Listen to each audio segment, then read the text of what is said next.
Então vamos lá, né, gente? A gente está terminando o último, o terceiro texto desse capítulo, né? A coragem de prosseguir.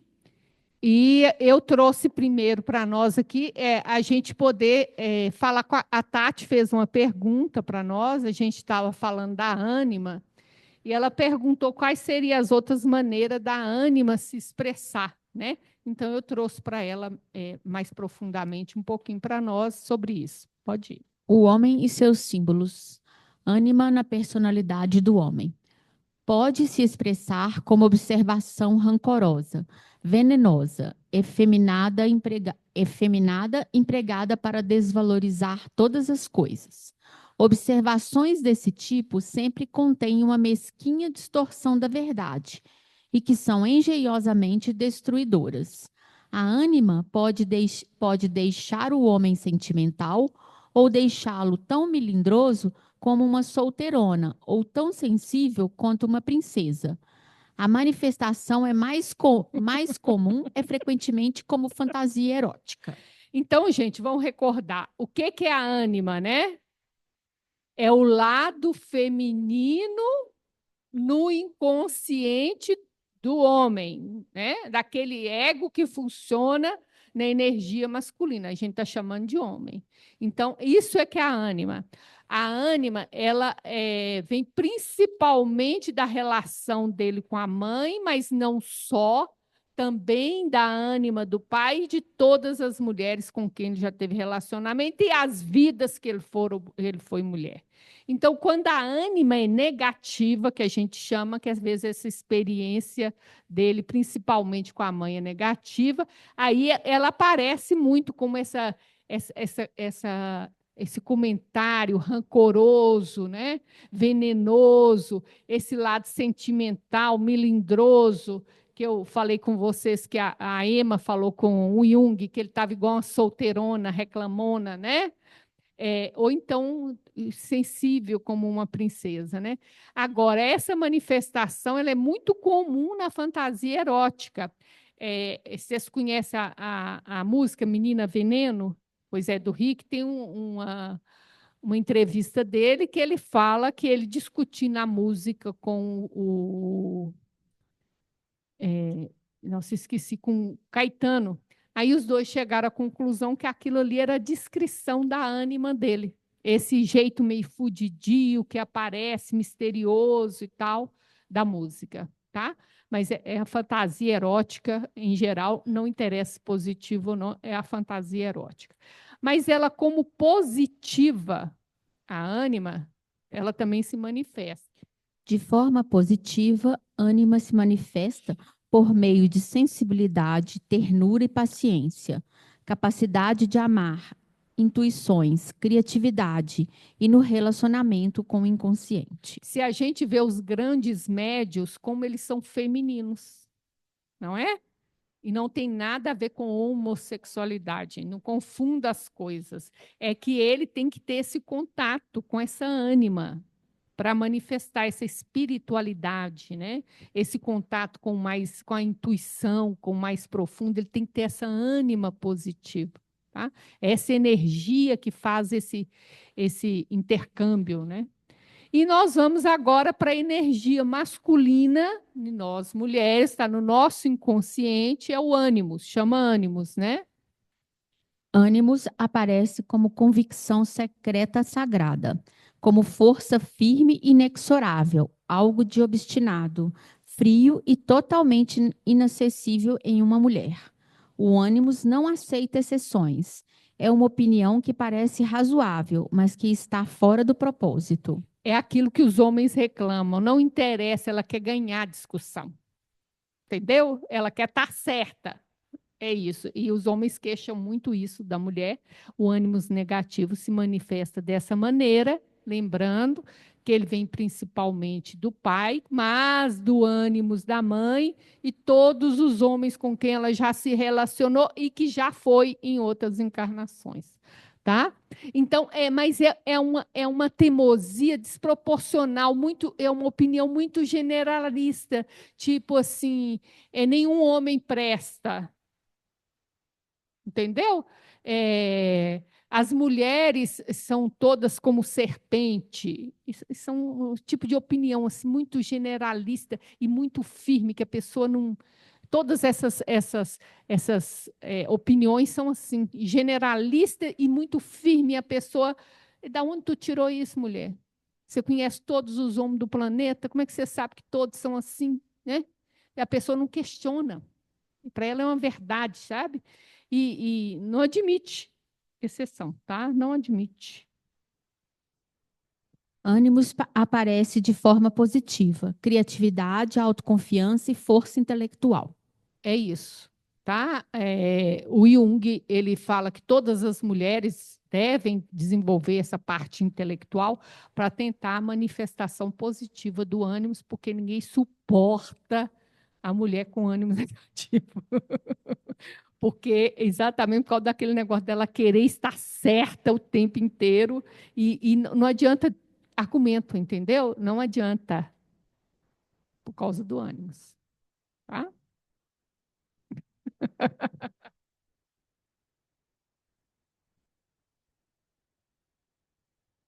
O ocidental acostumou-se com os limites da emoção e adaptou-se aos prazeres da sensação de tal modo que tudo aquilo que o convida à inversão desse comportamento parece-lhe de difícil aplicação. E, por tal razão, evita viver a proposta de olhar para si mesmo, para dentro, de autopenetrar-se para descobrir os incomparáveis tesouros da alegria íntima, da vivência elevada, sem cansaço, sem ansiedades nem expectativas. Esse esforço é realizado somente quando não tem outra alternativa e quando apresenta cansaço em torno do conhecido gozo dos sentidos. Olha o que Joana fala. Que a gente já sabe que a gente tem tesouros incomparáveis. Deus reservou coisas para você que os olhos humanos ainda não viram. Então, que segundo Paulo, incomparáveis tesouros de alegria, vivência elevada, sem cansaço, sem ansiedade, sem expectativa. Tem um tesouro aí e a gente não quer ir lá para dentro para descobrir o tesouro, né? Por quê? Por que a gente não quer ir lá para dentro? A gente está acostumado à sensação, aos limites dessa emoção mais rasteira, que está muito ligada a essa sensação. Entendeu? Então a gente não quer nada que faz a gente ir para dentro. Aí ela fala, mas a vida obriga. E, pois é, gente. Passa para ela perguntar aí. Não, é porque esse ir para dentro e ter incomparáveis tesouro e alegria íntima pode dar prazer também. Não, olha bem, a gente tem prazer no momento como a gente está, mas é aquele prazer que nós acabamos de ver ligado ao ego. É um prazer mais imediato, mais ligado às sensações. O outro prazer que tem essa alegria, que tem essa vivência que Joana fala, é uma coisa mais espiritual. É uma coisa que a gente não está acostumado. Não tem esse impacto que a gente é muito ligado ao físico, tá? São prazeres diferentes e normalmente não tão imediatistas, porque você tem que fazer um esforço, tem que haver um crescimento, tem que para você começar a acessar, né? Tem que abrir as portas, é aquele tal negócio, né, gente? O esforço inicial tem que existir. Você não vai ter essa vivência, essa alegria só no fim. No processo, você tem acesso, mas tem um certo desconforto quando você está ligado completamente à sensação e quer se distanciar disso. Tem um certo desconforto inicial, até que você aprenda a gostar, a ter outros gostos mais refinados. Tem um, né? Tem. Né? Tem que ser substituído, como diz a Joana. Pode falar.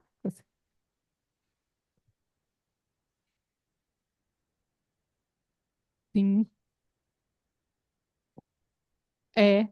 A Solange está falando que o medo da gente fazer essa inversão também tem a ver com a gente encontrar a nossa escuridão. E a Jona vai falar disso aqui daqui a pouquinho, dessa sombra que a gente não quer entrar, né? Mas aqui ela fala que de qualquer jeito ele vai ser realizado quando a gente cansa dos gozos do sentido. Então a Jona vai falar que chega um ponto que você satura disso. Então começa a ver o tédio, né? E aí você vai ter que fazer, não vai ter outra alternativa. E aí ela vai trabalhar essa questão da sombra daqui a pouquinho, que é esse medo de encontrar com o desconhecido em nós, né? Ela também vai trabalhar essa possibilidade.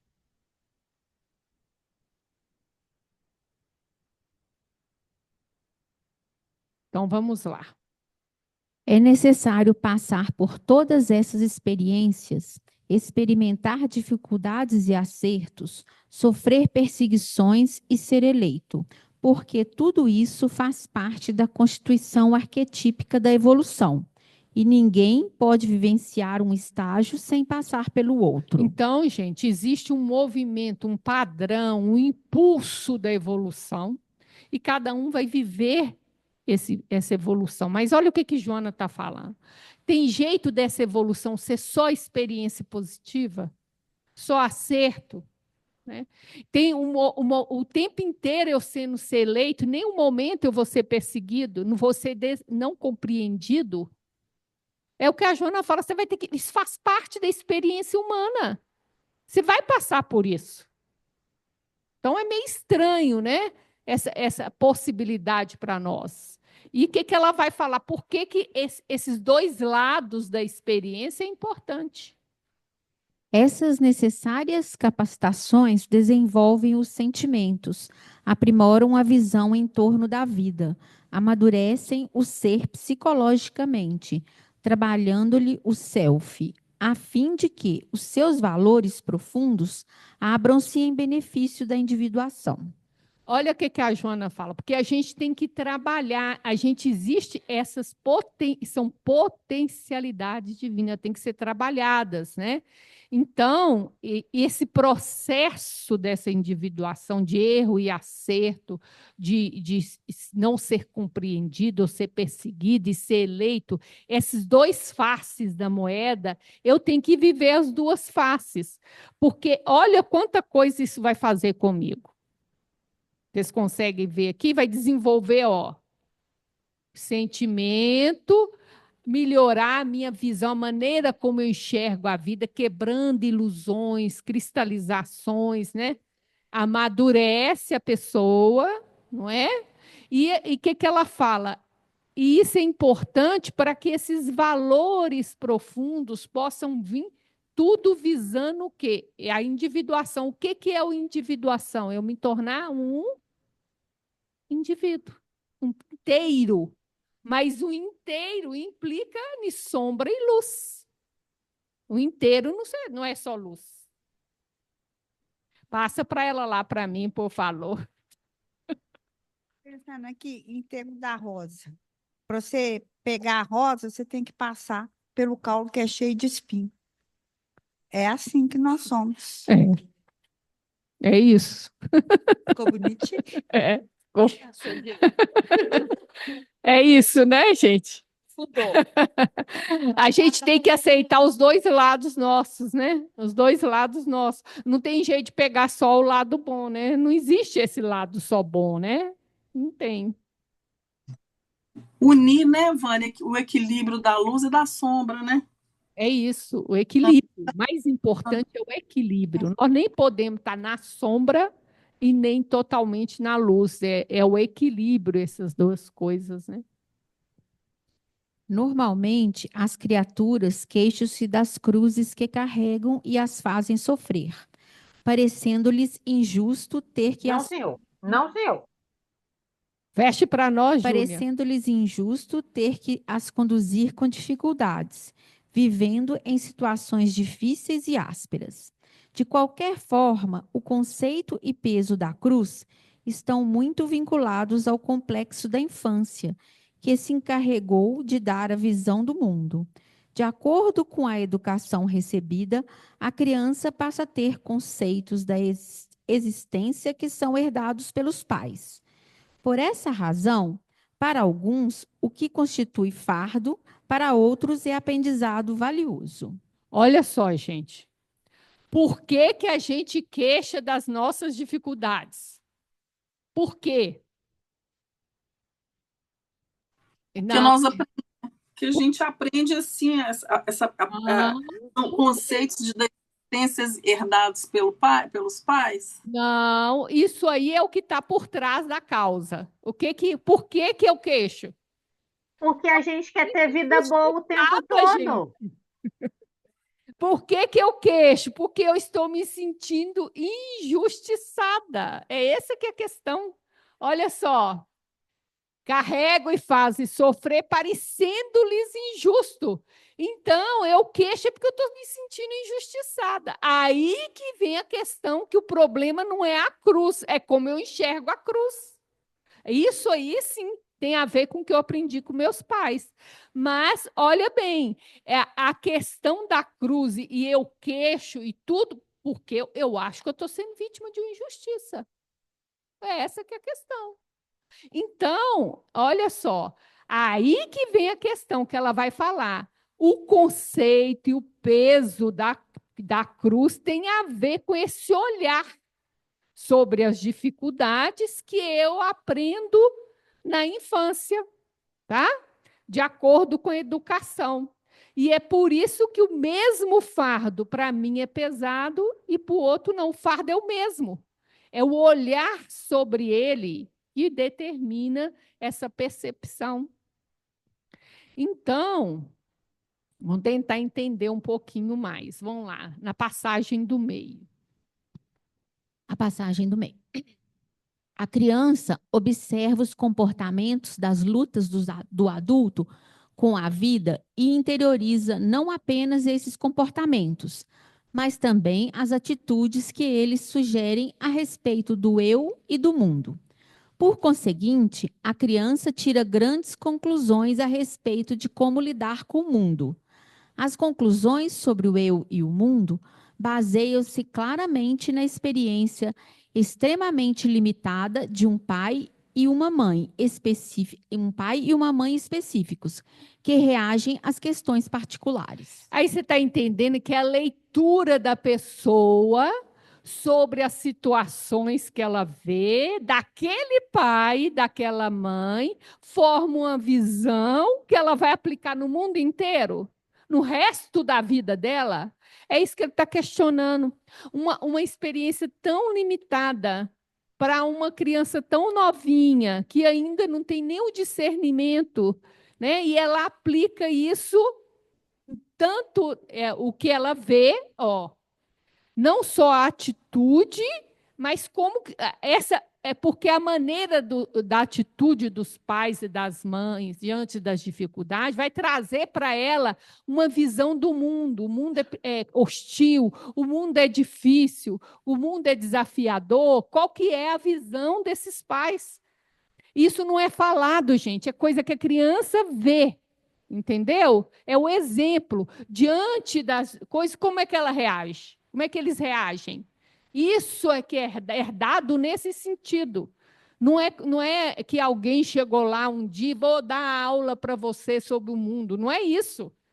É no dia a dia, nas coisinhas, nas contrariedades, nos pequenos problemas, como é que age diante da criança? Como é que eles reagem diante disso? Olha só. Passa para ela lá. Deixa de ser rebelde. E tem o conflito também entre pai e mãe, porque eles são seres individuais. E aí ainda você tem que assimilar, pegar dos dois. Porque Sim.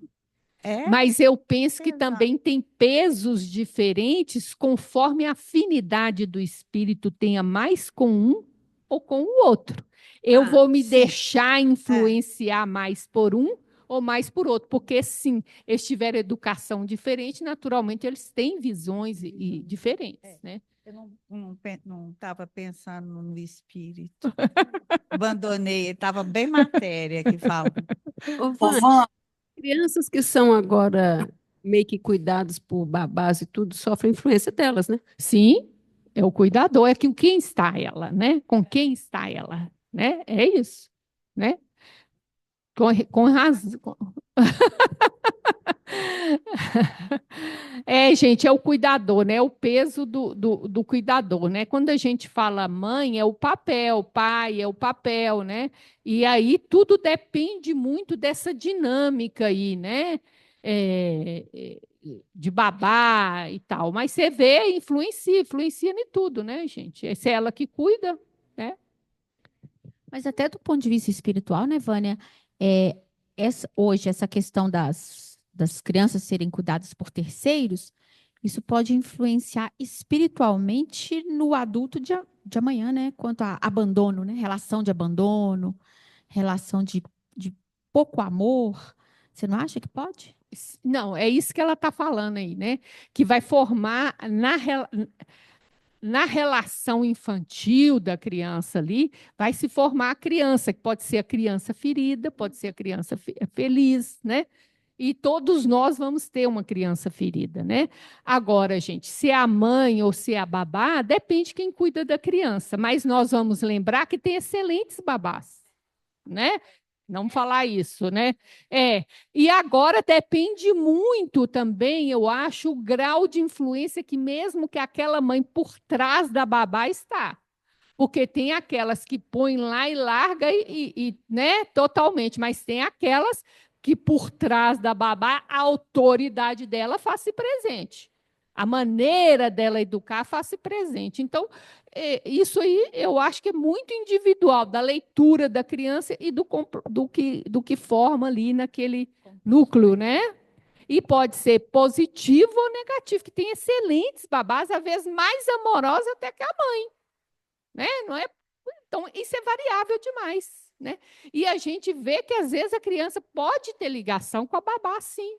Né? Ligação, às vezes, até de outra vida, porque já que não existe acaso, por que aquela babá caiu ali, né?